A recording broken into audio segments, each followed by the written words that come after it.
Yan, may baboy tayo dito. Then, may ketchup din tayo dito. Then, gagamit din tayo dito ng coke.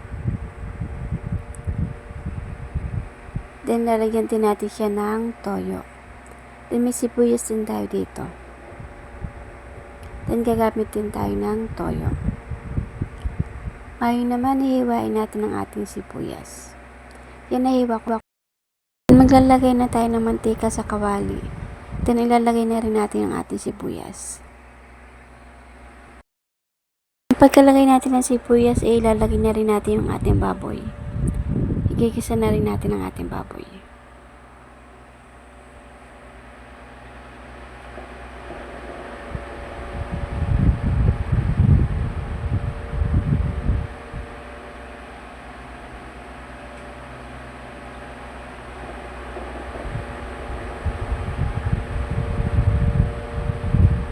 Pagkatapos natin ilagay lahat, syempre may mix naman natin. Haluin lang natin siya.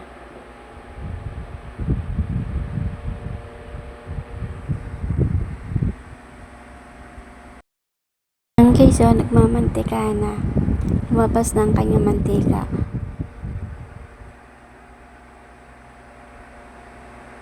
Ngayon, lalagyan naman natin siya ng coke. Lalagyan natin ng coke kasi lumabas na yung kanyang mantika. Konti lang nilagay natin, hindi naman karamihan. Then, i-mix lang uli natin. Haluin lang natin. Pagkatapos, syempre, tatapan natin para lumambot. Ngayon, natuyo na yung coke, lalagyan naman natin siya ng toyo.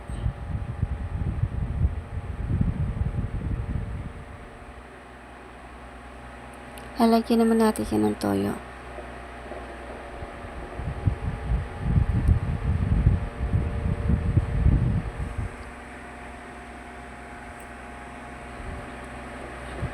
Then, lalagyan din natin siya ng paminta.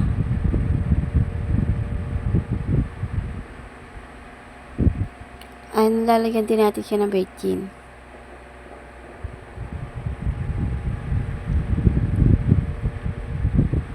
Siyempre, lalagyan natin siya ng kalahating basong tubig. Then, i-mix lang natin. Haluin lang natin siya.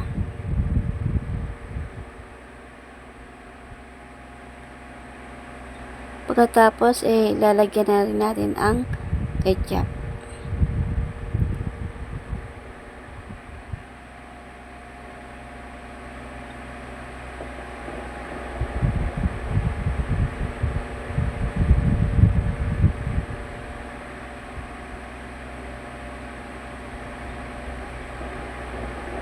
And tapos, i-mix lang ulit natin.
Guys, luto na ang ating adobong baboy.